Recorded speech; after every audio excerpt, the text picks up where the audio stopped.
Welcome to part 5 of ranking all the 296 Nintendo 64 games that were released in North America. We're going to be doing the Fs today, all the games that start with the letter F. There's going to be 12 of them. Let's get right to it, and I hope you guys like the video. Like it, subscribe, all that fun stuff. Let's get into it. F-Zero X is an incredible racing game with an amazing sense of speed. While this game isn't a graphical showpiece, its frame rate is always at 60 frames per second, which for the Nintendo 64 is fairly rare. And even in 4-player split screen mode, it also stays in 60 frames. This game is an incredible amount of fun, and I'm gonna give it an A. Also, the music is pretty awesome as well, so just take a listen.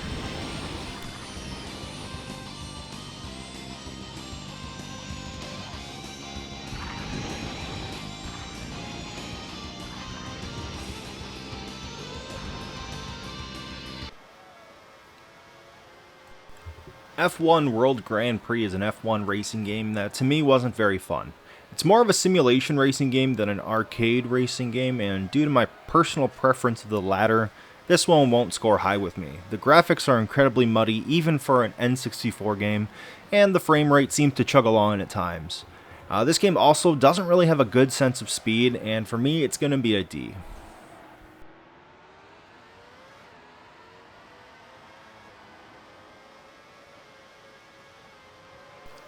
F1 Pole Position 64 is yet another F1 racing game.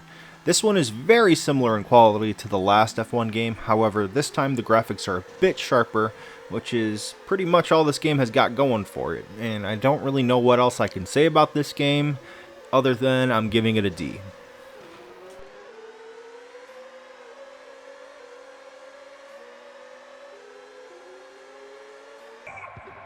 Well, I hope you guys like soccer. This is FIFA Soccer 64. It's the first FIFA game for the system, and it's quite easily the worst.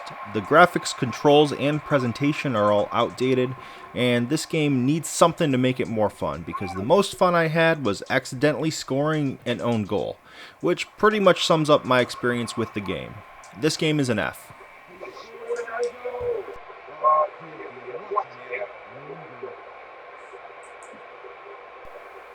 FIFA Road to the World Cup 98 is so much better than FIFA 64. Literally everything about it is better. The graphics are much sharper and the colors from the jerseys actually pop. And the player movement is much more fluid. The controls are simple but fun, and I'm going to give this a C. Neither team will be treating this game lightly. And that's a great shot. FIFA 99 is definitely the best FIFA game on the N64. Everything good about the last game is even better in the newer version. I even scored a goal while recording footage, which I didn't score at all while playing the other two games. This is the FIFA game you want for the N64, and it's a B.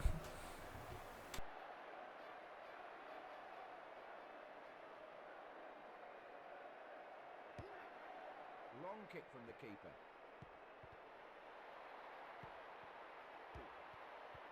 Oh, it's there. What a strike.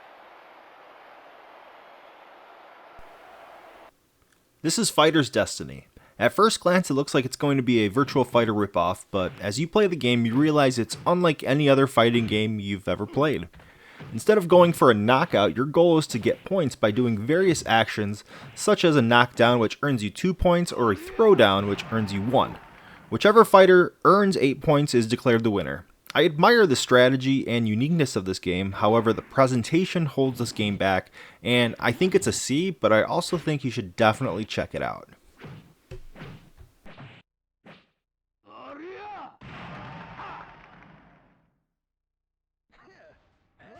Fighter's Destiny 2 is only a slight upgrade to the first game.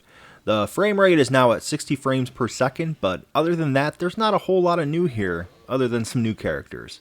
It's still fun, however, and it's still a C.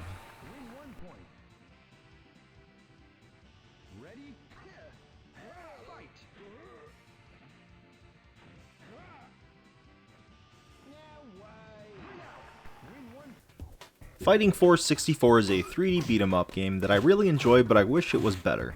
The controls are fine, and the graphics are slightly outdated, and the camera could be better, but this game is just mindless fun of just beating people up. The environments are very destructible, which is a welcome surprise because who doesn't like destroying cars with just your fists?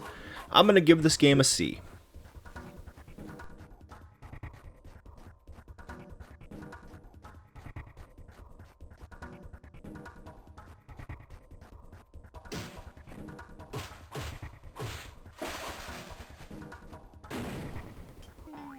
Oh geez, really? Another fighting game?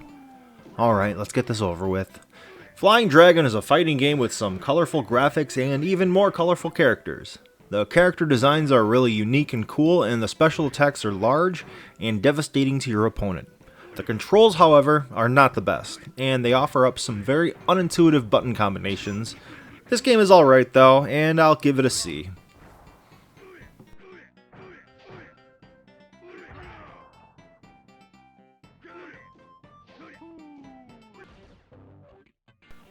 Forsaken 64 is one of the more unique first-person shooters that I've ever played.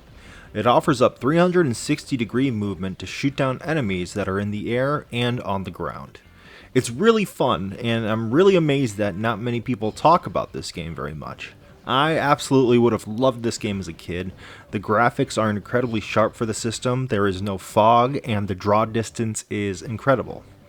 There are also some very cool lighting effects as well, so when an enemy ship explodes, the walls around them get brighter and reflect the color of the explosion, and when you shoot your lasers, the walls also turn the color of the laser too. This is a very good game that you guys should play, especially if you haven't, and for me it's a B.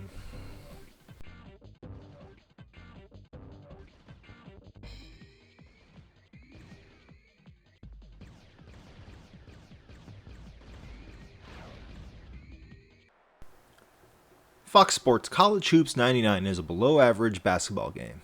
The graphics aren't anything special, and the gameplay is passable at best, but overall it just looks like a very cheap budget game. This game also has no personality. There are no commentators, and not even the college fight songs are in this game. This game definitely should have been better, and so it gets a D from me.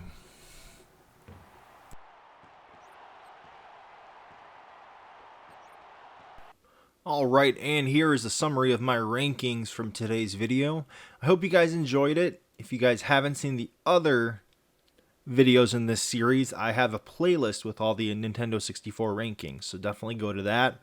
And if you guys haven't subscribed yet, subscribe if you guys want to see more of these types of videos, like the video, and of course, as always, have a great day.